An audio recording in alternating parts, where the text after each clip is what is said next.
So you mentioned parents then. Your father got sent to prison for protesting climate change. I'm so proud of him. Yeah, that's cool. I love that. Why, like, tell me what happened and tell me, like, why this is important for you and your family, because so many people talk about this topic, but very, very few people actually are willing to physically put themselves on the line for it. So, you know, why is it important for you and what happened in this situation?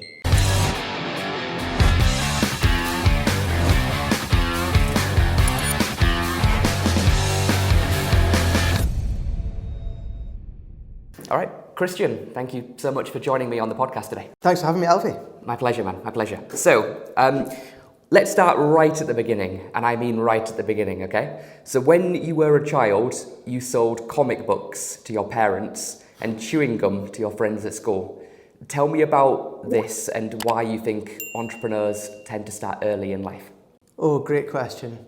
So it just seemed, both of those just seemed like good ideas. I don't know why I felt the need to take money off my parents to do something most kids would do for free. Maybe I was testing, you know, how money worked or how much they wanted me to be creative.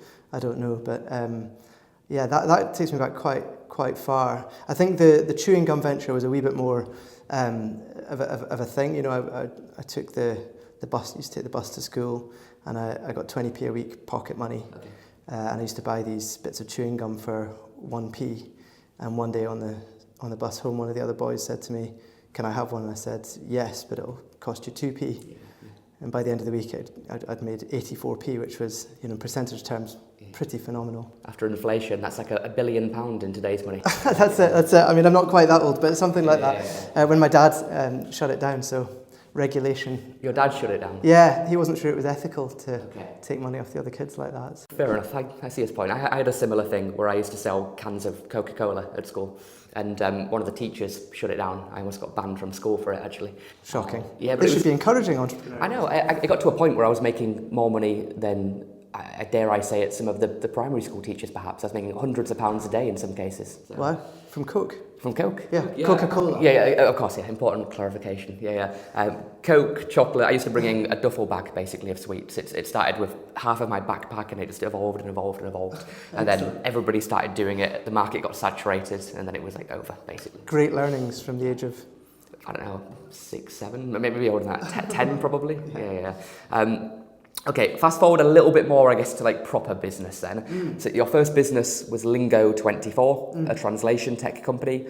Over 20 years, you built this up to 200 full-time staff across the UK, the Netherlands, Romania, Panama, the Philippines, New Zealand, and the US. And then you successfully sold the company in 2021.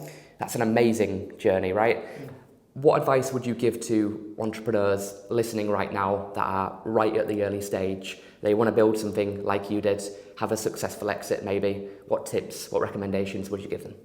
So one of the tips I had from one of our investors in Lingo was that the journey is not linear. You know, people tend to think successful people are consistently successful, and that is not my experience. You will experience extreme highs and extreme lows, and I think from a mindset perspective, if you can view that as being like a sport, like something that you have to deal with. I often think about the quote from the poem If that they show before you go into Centre Court or Wimbledon. Okay. Meet with triumph and disaster and meet those and treat those two imposters just the same. Okay. I think that's a really important lesson for entrepreneurs. It's like if you meet triumph and disaster, but treat them and treat those two imposters just the same. Like so that is success and failure are both not your natural state. Yeah. Just try and keep the heat, as we would say in Scotland, and you know deal with humility and move on. Yeah. Is there anything that you wish you knew when you started that you know now, perhaps after a couple of decades of grinding it out and building something? Is there anything that you wish you can go back and tell yourself? I think the one thing I would say is to trust your gut. We had a very experienced, impressive business leader come in as an investor and chairman in my last business. And I think I was a bit in awe of him and I deferred to him. And I think that was a problem. And we allowed some people into the business that probably curtailed our scope of having a tremendous exit in that situation. So trust your gut is my advice. And in hindsight, whenever I look at the decisions that I made, which turned out not to be the right decision, it's always because I didn't do that. And I knew deep down that's what I should have done, but I just ignored my gut. It's so weird that your gut, most of the time, it's right, isn't it? It's just your past experience, it builds up, it compounds, and then you have an intuition, you have a feeling about something, even if the data doesn't tell you that. But if you act upon it, most of the time, it's right. I completely agree with that. And that is the fundamental thing that you are backing in setting up your own business, is your judgment. And any investors you have, they are backing your judgment as well. So I agree with that. And maybe one allied point is to invest in self-understanding, whether that's some form of coaching or learning about psychology. Why you are the person you are is quite an interesting journey to go. I'm a big believer in that, man. I find that so oftentimes with basically anything in life, getting a coach is seen as a good thing. If you want to be good at a sport, you get a coach. If you want to learn how to cook, then get a Gordon Ramsay cookbook or something. But when it comes to business, when it comes to building something, when it comes to trying to be successful, people see a coach as either like a negative or someone trying to scam you, and I'm sure there are lots of people out there that perhaps do fall into that bad camp. But there's so many good people out there as well that having a coach as a CEO, it can be a massively powerful thing if it's done correctly. Yeah. I think that's right. And again, not losing sight of the fact that we should, as entrepreneurs, trust our own gut, but also be open-minded and view life as this journey of learning. Yeah, definitely, man. So your current business, Pawprint, you help drive climate action and sustainability. That's why you're in London today at the climate conference and everything. You've raised several million from investors and through crowdfunding to make this happen. A lot of founders that we speak to on this podcast, they are perhaps struggling to raise, to pitch, to get capital. What tips would you give them? What tips and recommendations can you give to people listening that are looking to raise from angels or VCs or crowdfunding right now? So it's a tough time for raising, no doubt about it, and I see that both as a founder and as an investor. And I think that people do need to adapt and be willing to do things at lower cost. I think in terms of when you are pitching, what's really important is to show the personal conviction that you have, what's driving you, the personal motivation sitting behind it. So I always ask quite deep personal questions of founders as to why this matters to them, what unfair advantage they've got, why they're going to grind through the tough times, and there will be tough times. So I think it's about having your understanding of self and being able to articulate that is really important. And what are you looking for in those answers? You mentioned an unfair advantage. You mentioned, I guess, just honesty, I imagine, is part of it. But what specifically? Like we met through a investor drinks. We both invest in companies, and we were invited to a networking group for other angels and that sort of thing. And we hit it off, and that was cool. But when you're looking to back potential horses and businesses, what are you looking for specifically? So when you're investing at the angel level, you want a scalable business, which means that you don't want to back normal people.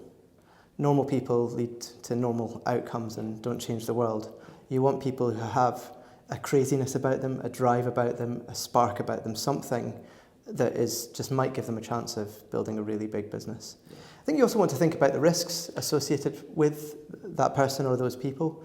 And I would look at the team around them as well. So you might have one forceful CEO type and then another couple of founders who are involved and complement that person. So I think you need to understand that person, that dynamic, that they will probably have to change and pivot and adjust as they go on the journey. So do they have the sort of humility, the presence of mind to make those changes when needed, but also to remember what their long-term goal is, what's driving them, and play the long game. Yes, I love the emphasis on finding people with that extreme personality, because you're right, extreme characters create extreme outcomes. And I mean, we're looking for unicorns for a reason. Unicorns, they look weird and special and different and unique, and ultimately it's the crazy ones that change the world, as Steve Jobs said, and make a real and lasting difference. So Absolutely agree. Right. At the start of this year, you posted a video on LinkedIn stating that your New Year's resolutions were to, number 1, be more targeted, and number 2, be more ambitious. So more targeted and more ambitious. Why were these two things important to you? This podcast is brought to you by welovealpha.com. If you're looking to grow and hire and scale your software engineering team in the UK, then go to welovealpha.com to hire the best software developers on the market. Everything across Java to C# to PHP to Python to React and Angular and mobile and more. Go to welovealpha.com to hire the best software engineers in the UK now.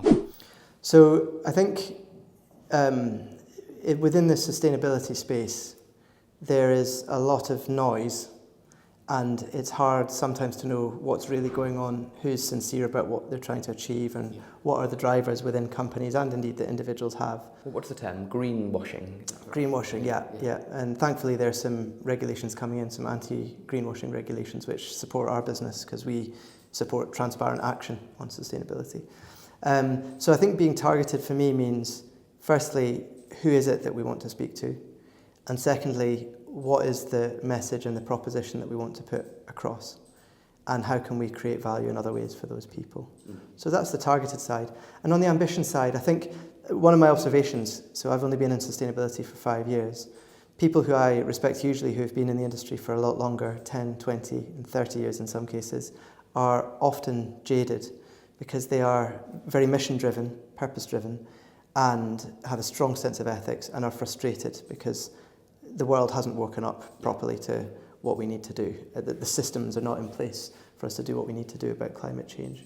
So I think it's natural sometimes for people coming into sustainability to sort of start off with a level of ambition and then have it sort of reduced down as they get frustrated and they see all the barriers. And I guess what I was saying with that message was, no, we need to retain the ambition, shoot for the stars, unite around what's important to us, and that's how we'll make progress on. Do you know Ben Whatley? Ben Whatley, yes, I do. Yeah. He's been on this podcast, and we had this similar conversation around sustainability. Yeah. And he was saying that he only really invests in things which could have a meaningful and massive impact in that space, because there's hundreds and hundreds of deals that he looks at, and it's basically a facade. It's like a pretend sustainability type of angle, but in reality, even if they executed to a massive level, it still really wouldn't change much, if that makes sense. Yeah, there's lots of different schools of thought, and Ben is someone I've got huge respect for, and he's absolutely galvanising investment into early stage sustainability businesses. But I think he would also say that there are different schools of thought as to how you spread your investments. I think some businesses have very obvious opportunities for huge impact, but massive barriers to getting there.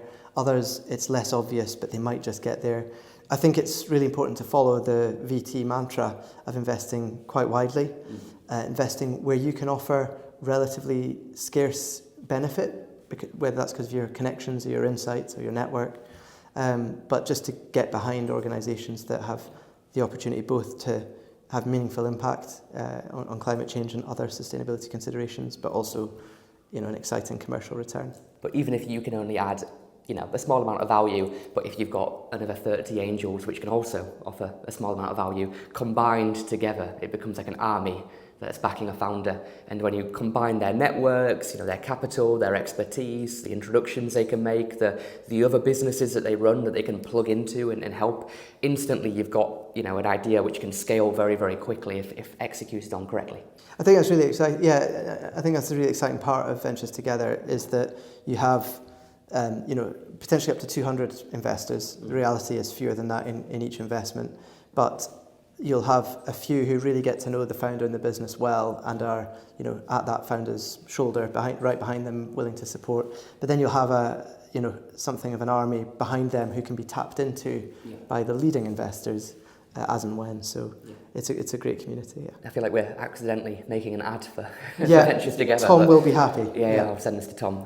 For those that don't know, VT is a syndicate of angel investors that in the UK that put money together and help turn ideas into reality and hopefully change the world. So your current company, Pawprint, Christian, you've managed to get some really, really big brand names like Vodafone and Bain & Co. And then your past company, Lingo24, you had Patagonia and Eventbrite. What advice would you give to entrepreneurs on sales? You know, how can people secure big brands like these? So I think founder-run businesses, the founder needs to learn sales, needs to understand sales, and needs to get used to asking lots of questions of key buyers and getting in front of them. That's one piece of advice. There are different ways to do that. I'm a big fan of round tables where you bring a small number of customers together, perhaps with some prospects, and you have a very informal chat about the sorts of challenges people face. That's a great way of building relationships.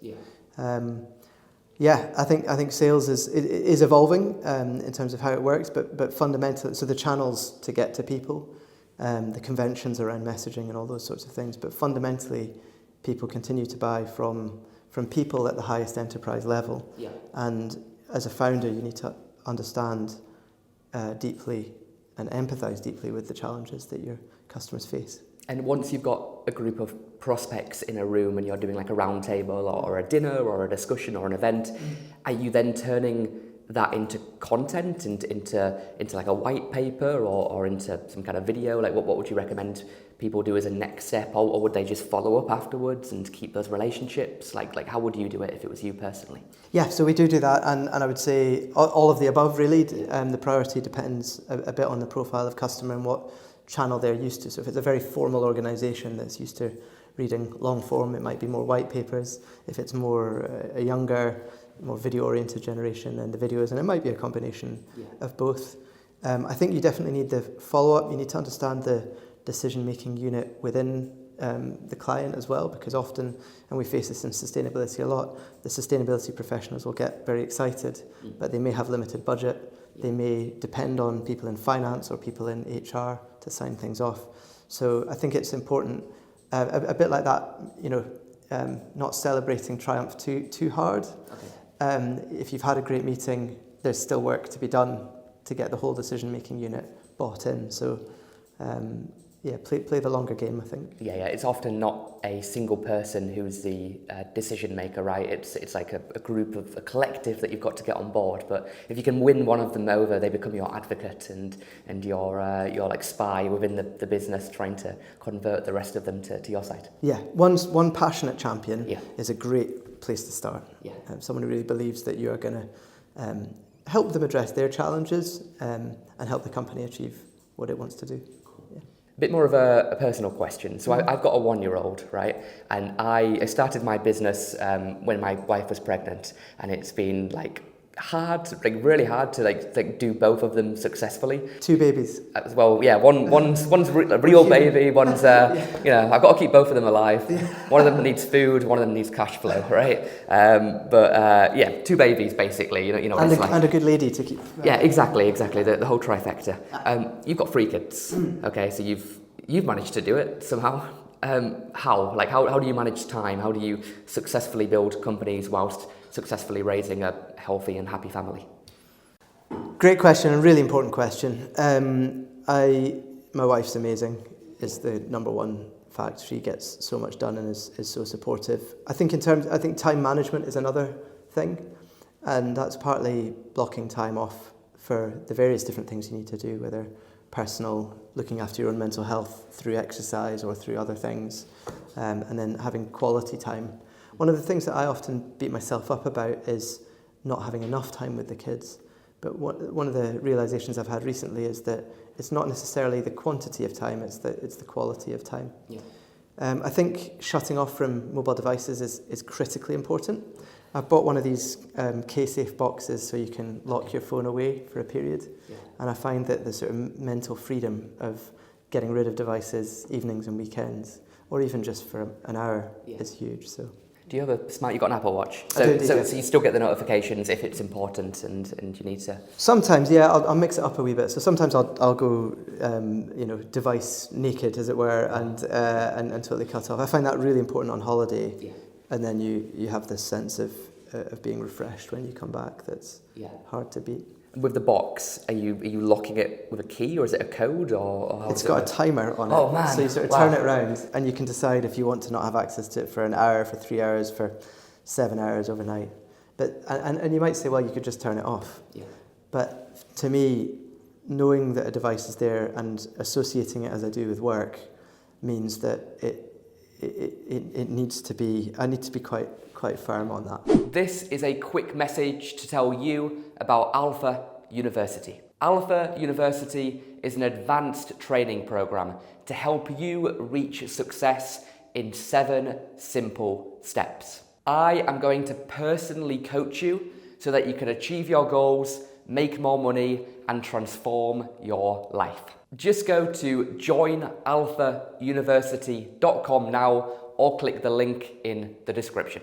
Yeah, that's something that I need to get better at, and I know I do, but my wife points that out to me often, but I do make an effort to turn my phone off, leave it on the kitchen table, and then hopefully not come back 10 minutes later to check it. But I should get one of those boxes, and the timer scares me a little bit, because if something's urgent, I've got to run and quickly do it, but I guess I could always break open the box, it's quite hard to break these open, pretty much impossible. Yeah. I mean, I think we often think that everything is urgent, and it's not when it comes down to it. And I think what is pressing is, I know this is sort of often discussed about, but the mental health challenges associated with running an early stage business shouldn't be underestimated. Yeah. And I've definitely had times where I've let myself get totally overwhelmed and struggled with it.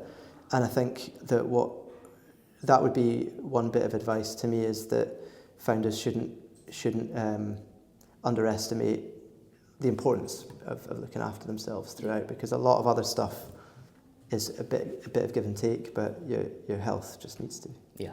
Without your health, you can't have a business. Without your health, you can't have the family. You need to look after yourself. Fundamentally, is like everything.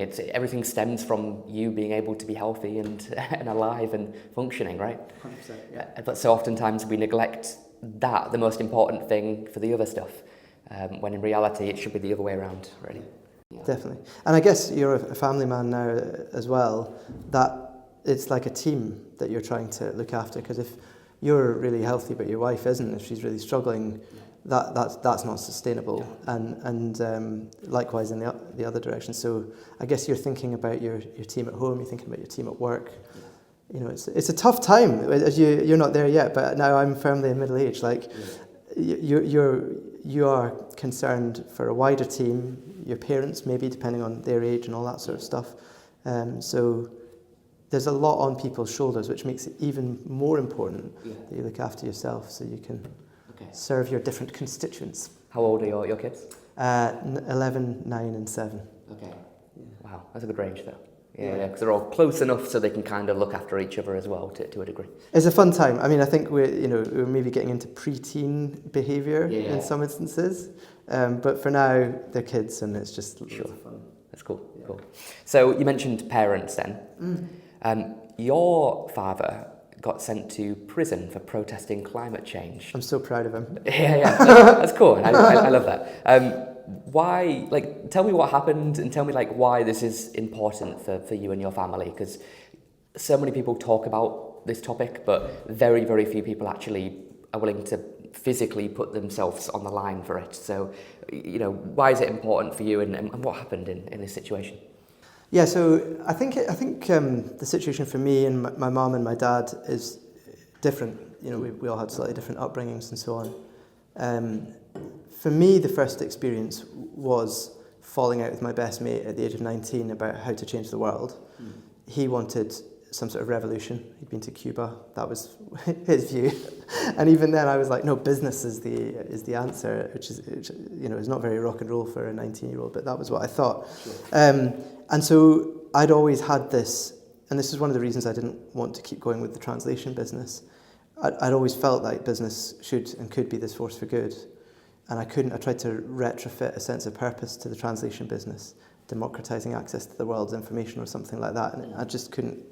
It didn't add up for me. It's a bit of a stretch, isn't it? Yeah. So that was I guess my personal perspective. I wanted to build the next business to have something that had purpose at its core. My mum is a retired geography teacher. Okay. Every weekend was a field trip. So certainly there was a connection with nature, and she was aware of the climate agenda for a long time. Yeah. My dad, quite a different situation in that he's a former oil and gas exec. He was in exploration up in Aberdeen. That was why we moved to Aberdeen. Yeah. And he had his climate epiphany, I don't know, 6 or 7 years ago. Yeah. He realised that this was serious, and it panicked him, and he was like, sat me down. I think I was complaining about the political situation at the time. Okay. And he said, stop talking about Brexit, Christian. It's like a pimple on the face of humanity. Yeah. Versus the climate agenda. This is existential for our family type thing. And I think one of the reasons that it resonated for him was going back to so he's Norwegian, and he talks a lot about the sense of community growing up in Norway, and he also talks a lot about his mother, my Norwegian grandmother's experience during the war. And it was about people coming together to fight, a shared threat. Mm-hmm. And I remember speaking to her about the war, and her saying that it was the best time in her life, which I was slightly offended by because I wasn't there. But what she noticed then was people did come together. There was a genuine sense of camaraderie. And so I think he was sort of scared by what he realised and ready to take extreme action to stand up, sit down for what he believed in, I guess, ultimately, yeah. Blimey, and he really did. He really did, yeah. And so it was a weird moment because I went for a coffee with him the morning he did that. I had no idea that was what he planned. And then I got a text from my sister later saying, turn on the news, Dad's just been arrested. and there he was spending a night in the clink for blocking the Lothian Road in Edinburgh. Yeah. Blimey. Okay. Let's wrap up with this. Yeah. So, given the past couple of years that you've been building sustainability type solutions, are you now more optimistic or pessimistic about the future of climate change? Obviously, there's so much happening in the world, and there's a small group of ambitious people like yourself working hard to solve those issues, but it still seems like there's so much work to do and so much opposition against you. And I'm on your side, obviously, but is it enough? Are you optimistic? Are you pessimistic? What's your thoughts? What's your predictions on the future? I sort of think optimism is the only option. Yeah. Because if you have too much pessimism, you stop doing things. But I think pragmatism is critical as well. So it's about evolving what we as sustainability professionals do to have as much impact as we can. There is a great onrush of regulations that is already being implemented and that's coming, that's going to drive a lot of what happens in the West, so including in the US. And despite what you might see in the press, like Trump is going to be unable to stop quite a lot of the stuff that's happening at state level and at across the states. Plus, there are some misconceptions around what's happening in China, for example. China are massively onto the green agenda and are innovating hard in areas like batteries and solar power and so on. So I think the sort of skepticism that people have has maybe not been updated to take account of the fact that there's huge innovation, huge investment and huge drive. I do think there are some major problems. The unfettered growth and consumerism are tough to address. Companies are not set up to be for purpose. They're not all B Corps, and there are lots of people, lots of vested interests who don't want the world to change. But no, to answer your question, I am optimistic, and I see ever more progress. Thank you, man. Well, that was an awesome conversation. That took many detours in areas, but yeah, when I was doing the research for this one, it was a great story. So had to go off onto many different tree branches there. But absolute pleasure. For people that have enjoyed this, they want to learn more about your current business. What's the website? Where should they go to? So it's pawprint.eco, and then we're very active on LinkedIn, so you can follow the Pawprint LinkedIn page and hook up with me, Christian Arno, on LinkedIn.